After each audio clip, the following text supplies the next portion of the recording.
Today life में आज हमारे साथ आए हुए हैं जगदीश जी। जगदीश जी एक तो सोशल एक्टिविटीज हैं, और ये बहुत ज़्यादा गौरक्षा पे काम करते हैं, सोशलिज्म में बहुत ज़्यादा काम करते हैं। इनकी नाम और फेम जो है राष्ट्रीय में यहाँ पे बहुत ज़्यादा उभरी हुई है। तो आइए हम डायरेक्ट कुछ सवाल जवाब करते हैं जगदीश जी। जगदीश जी, आप ये बताइए कि आपने ये सोशल एक्टिविटीज का काम कब से शुरू किया? पहले तो मैं बचपन से ही करता हूँ जी। बचपन से ही मैं क्या पेड़ पौधे जीव जंतु पशु पक्षी इनके साथ में रहने का, इनके साथ में मतलब इनकी रक्षा करना है ना। और गाय माता की तो हमारे मतलब दादा परदादा ही हमारी जो गाय वगैरह जो है पेड़ पौधों का वो काम करते थे, तो हम क्या आज तक भी उसको चलाते हैं। दूसरा क्या है कि दया भावना इतनी है हमारी, जैसे एक्चुअल में सनातनी वही है जिसके मन में दया है। जी, मैं आपको बता दूं, दया जिसके मन में है ना वही सनातनी, वही हिंदू धर्म है। वही मान लो आप धर्म जैसे अगर कोई है तो वही पाठ पढ़ाता है, वो संस्कार भी वही है उसका। और वैसे तो मनुष्य धर्म को हम मानते हैं सबसे ज्यादा, एक मनुष्य धर्म है हमारा। क्या है इसमें उद्देश्य मैं आपको बता दूं, जो हम काम कर रहे हैं अभी आम पब्लिक में जो हम काम कर रहे हैं, जो शुरू से हम काम करते हैं, तो हम क्या शुरू से संयुक्त परिवार में रहे हैं जी। और गाय वगैरह जैसे हमारे साथ में जिसको हम माता कहते हैं है ना, वो माँ ही होती है जो दूध देती है, वो दूध पिलाती है, वो पालती है पोसती है, तो माँ होती है वो, जैसे माँ होती है हमारी है ना, वैसे ही है। जैसे पेड़ पौधे भी हमको कुछ दे रहे हैं, गाय माता भी कुछ दे रही है, तो हमारा भी फर्ज है कि उनके प्रति कुछ करें। तो वैसे ही क्या है कि जैसे मैं चाहता हूँ आज की स्थिति है तो वही कि जैसे मोहल्लों में, नगर में, शहरों में जगह नहीं तो लोग गाय रख नहीं पाते। अब उसका कारण क्या है, कोई जगह नहीं है, तो उसके लिए हम कहते हैं कि भाई आप जहाँ मोहल्ले में आपके जहाँ जगह है 500 गज हो चाहे 1000 गज हो, चाहे आपका पार्क है जहाँ आप घूमते फिरते हैं, वहाँ आप गौशाला बनवाए और जो आसपास में जो गायें घूमती है उनको आप रखिए और उनकी सेवा करिए, जिससे क्या है तो आपको दूध मिलेगा ताजा, दूसरा क्या उनकी सेवा हो जाएगी और गाय माता की रक्षा करना हमारा कर्तव्य है। जो गाय माता मान लो रोड पे खड़ी है, कचरा खा रही है, और जैसे सर्दी है, सर्दी में रेलवे सारा मनुष्य के लिए बना देते हैं कि उनको बोलते हैं। अब गाय माता नहीं बोलते तो क्या अपनी जिम्मेदारी नहीं है? तो इसलिए गाय माता का काम करना भी बहुत जरूरी है मनुष्य को, जिसको हम माँ कह रहे हैं वो ज्यादा जरूरी है। मंदिरों में, मस्जिदों में, चाहे गुरुद्वारा, ये जो जहाँ लोग जाते हैं वो ठीक है, श्रद्धा है, जाते हैं, कोई दिक्कत नहीं हमको, लेकिन हम चाहते हैं कोई वहां भी एक गौशाला हो सबके, और जहाँ गौशाला सार्वजनिक हो उसी जगह पब्लिक जाए, जहाँ सार्वजनिक गौशाला हो वहीं पब्लिक जाए और डायरेक्ट गौ की सेवा करे। एक रोटी सनातन बोला कि एक रोटी गाय की, तो गाय की रोटी आप उसको देने के लिए 20-25 किलोमीटर थोड़ी जाओगे दूर, तो आप अपने पास में रखो, आपके पास में गौशाला बनाओ, आपके पास जगह तो आप अपने पास रखो। तो गाय के तो ये हमको बहुत ही जरूरी है, जिसके लिए हम काम कर रहे हैं अभी आज की स्थिति में।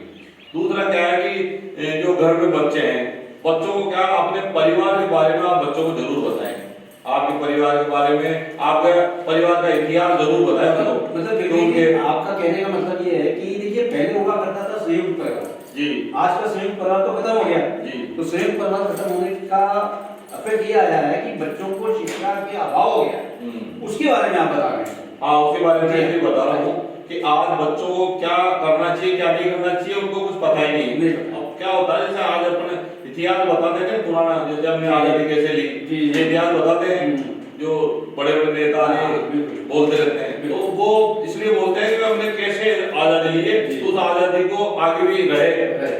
वैसे ही परिवार के अंदर हमारे दादा परदादा कैसे रहे हैं, उन्होंने कैसे हमको पाला है, पोसा है, उनके पास कपड़े थे कि नहीं थे, खाने की क्या व्यवस्था थी, कच्चे मकान थे, कैसे वो पैदा करते थे, हमारे दादाजी का क्या नाम है, परदादा का क्या नाम है, क्या काम करते थे।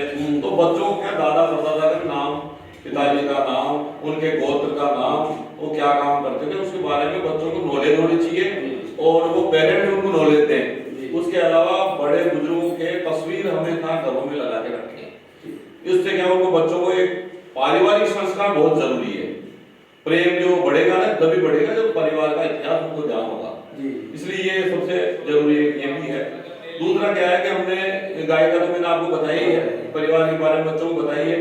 बच्चों को भी हमने कहा इसमें, जैसे हम 10th के बच्चों को जो स्कूल में है ना 10th के बच्चों को, तो सभी स्कूलों में हम ये जो बुक हमने ये बुक हमने छापी है, देखो आप है ना, ये बुक हाँ, मैंने ये खुद ने लिखी है। ये किताब मैं देख रहा था कि ये किताब खुद की लिखी हुई है आपने? ये मैंने खुद ने लिखी है। मैंने सोशल बैचलर सोशल वर्क की डिग्री भी ली है मैंने। अच्छा। मैं सोशल वर्कर हूँ, तो मैंने डिग्री भी ले ली है। मैं उसमें भी इसी वजह से बचपन से मैं काम कर रहा हूँ, तो मैंने डिग्री भी ली है अभी। जी, जी, जी। और ये किताब मैंने लिखी है, इनमें ये चीजें लिखी है मैंने, जो मैं बोल रहा हूँ आपको। जी। जैसे क्या है कि आप लोगों के गाय के बारे में हमने बताया, जीव जंतु पशु पक्षियों के बारे में बताया, सबकी रक्षा करना है। आज मनुष्य को बुद्धि दी है इन सब की रक्षा करने के लिए प्रकृति ने, और इनको शारीरिक बल खूब दिया है। अगर इनको बुद्धि देते तो मनुष्य ही नहीं रहता, मनुष्य को ये नष्ट कर देते। इसलिए प्रकृति अपना बैलेंस बनाते हुए, अच्छा, जीव जंतु पशु पक्षी पेड़ पौधे सारे प्रकृति से बने हैं, और सारे मनुष्य मिलके एक ही समाज है, खाली मानव समाज। तो हम इसमें भी काम कर रहे हैं कि लोगों को ये पूरी दुनिया को ये पता लगे कि भाई आज लड़ाइयां हैं, वो फलाने धर्म से, वो फलानी जात से, ये नहीं है। जो जाति धर्म की जो बात हो रही है ना, वो गलत है। एक्चुअल में क्या है, मनुष्य ही, सारे मनुष्य मिलकर मानव समाज है। इसलिए हमने उसमें भी काम किया है कि जो अभी मेरा काम कर रहे हैं उसमें करें। जैसे आप बाहर भी आज धर्म हो जाती है, लड़ाइयाँ छिड़ी हुई है ना, युद्ध, बड़े बड़े युद्ध हो रहे हैं विदेशों में भी, वो भी इसलिए हो रहे हैं। अपने यहाँ भी युद्ध चलते रहते हैं, पार्टियां अलग अलग लोगों को खींच रही है, आप उस धर्म से हो, आप उस धर्म से हो, आप उस धर्म से हो, आपका धर्म खतरे में पड़ा है, आपका धर्म खतरे में पड़ा है। तो सरकारें बदल रही है और काम कुछ नहीं हो रहा, धर्म जातियों पे लड़ रहे हैं और काम विकास के नहीं हो रहे है ना। बच्चों का अस्तित्व खतरे में पड़ा हुआ है, गाय माता का अस्तित्व खतरे में पड़ा हुआ है, पेड़ पौधों का अस्तित्व खतरे में पड़ा। वन विभाग में भी लोग बात चाहे धर्म के नाम से कब्जा कर लेते हैं, जबकि वन्य जीवों की सुरक्षा करना तो अपना मेन जिम्मेदारी है, लेकिन वो नहीं करते। तो मेरा कहने का मतलब क्या है कि किसी भी आस्था की जगह आप जो आपको कुछ दे रहा है, आपको गाय माता कुछ दे रही है, आपको पेड़ पौधे कुछ दे रहे हैं, तो उनके लिए आप काम करो। और जो वन्य क्षेत्र है उनकी रक्षा के लिए काम करो। गौचर भूमियां हैं उनको आप गायों के लिए सुरक्षित करो। और दूसरा, अब जैसे बच्चों के लिए मैंने बताया कि बच्चों की दिक्कत ये रहती है, उनको संस्कार नहीं मिले हुए, इधर उधर भटके हुए हैं, तो वो मैंने बताया कि बड़ों को उनको अपना इतिहास बताना चाहिए परिवार का। दूसरा क्या है कि हम जैसे खाने पीने के भी हम इसमें लिखे हैं, व्यायाम के बारे में लिखे हैं, मोटे अनाज के बारे में भी लिखे हैं कि भाई वो खाएं। उसके अलावा जो आज स्थिति है कि लोग अतिक्रमण कर लेते हैं रोडों पे, उसमें भी हमने लिखा है इसमें कि रोड पे अतिक्रमण नहीं करे, रोड को बिल्कुल साफ सुथरा रखे, साफ सफाई का ध्यान रखे। उसके अलावा हमने मीडिया के बारे में लिखा है इसके अंदर। मीडिया जैसे क्या है कि मीडिया एक स्तंभ है लोकतंत्र का, बहुत मजबूत, जो आवाज लोगों की आम पब्लिक तक पहुंचाती है। तो हम ये चाहते हैं कि मीडिया की भी हर, जैसे हमने कहा कि गाय की हर जगह गौशाला होनी चाहिए, हर मोहल्ले में, बस्ती में, नगर में, कॉलोनी में, पंचायत में, गांव में, हर जगह गौशाला होनी चाहिए। वैसे ही हम चाहते हैं कि हर जगह, हर वार्ड में मीडिया की भी ऑफिस होनी चाहिए। तो मीडिया के द्वारा कोई जैसे बात हड़ताल कर लेते, डॉक्टर हड़ताल कर लेते हैं, कई बार वकील हड़ताल कर लेते हैं। अब जैसे डॉक्टर हड़ताल करते हैं, डॉक्टर तो सेवा का काम है, आप जानते हो, इमरजेंसी काम है। वो तो जैसे कहीं कर्फ्यू लग गया तो ही मेडिकल तो खुली रहती है, तो वो तो बने नहीं हो सकते। ऐसी स्थिति में नहीं हो तो उनको भी हड़ताल करना तो वो अच्छी बात नहीं है। उसमें क्या हम चाहते हैं कि हर वार्ड में मीडिया की ऑफिस हो, और मीडिया के द्वारा आप बात को पहुंचाओ ना सरकार के पास। हाँ, दिक्कत है, आप लिखित में दो, वो सरकार की जो योजनाएं हैं वो आम पब्लिक के पास पहुंचे मीडिया के द्वारा। ये जो लोग बात करते हैं ना, बड़े बड़े मतलब एक तरह से आम सभाएं बड़े बड़ी करते हैं, उसकी जरूरत ही नहीं इतना पैसा खर्च करने की। आप मीडिया को काम में दो, मीडिया का काम ही है। तो आप हर वार्ड में मीडिया की ऑफिस, जैसे गौशाला में मैंने बोला ना, वैसे ही हर वार्ड में ऑफिस होनी चाहिए मीडिया की। और दूसरा क्या है कि जैसे आज कई धर्मों में मैंने देखा कि बड़ा बड़ा पंडाल लगा देते हैं करोड़ों रुपए, और वहाँ एक प्रवचन देने वाले लोग आते हैं, वो प्रवचन सुना के चले जाते हैं, उसमें करोड़ों का पंडाल बनता है।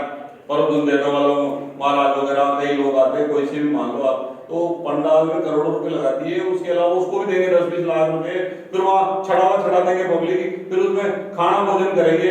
तो मैं चाहता हूँ कि ये सब पैसा गौशालाओं में लगाया जाए। मैं कहता हूँ सोमामणि हो चाहे कोई भी धर्म के नाम से, वो पैसा आप गौशाला में लगाओ। हमने एक और भी आपको मैं बहुत अच्छी बात बताऊंगा मैं ये बताऊंगा कि जैसे पैसा हर आदमी को श्रद्धा के हिसाब से अपने घर में गुल्लक रखनी चाहिए, उसमें गुल्लक में पैसा जमा करना चाहिए। फिर वो पैसा जमा ज्यादा हो जाता है तो उसको आप एक अलग बैंक खाता खोलो, उसमें जमा करो।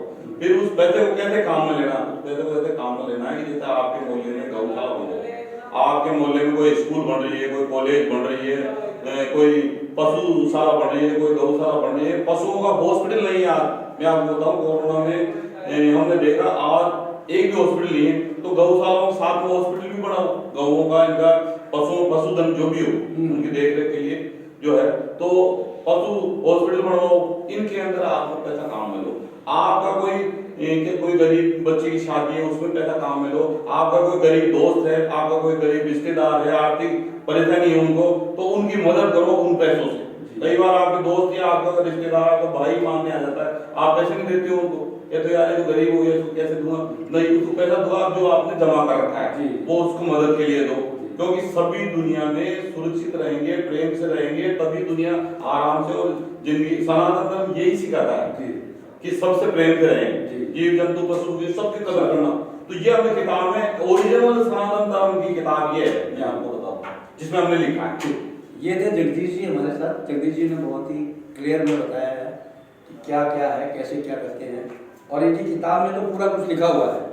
तो जगदीश जी सबको बांट रहे हैं। Jagdish ji thank you very much. जय हिंद, जय भारत। जहाँ भी आपकी कहीं मीटिंग हो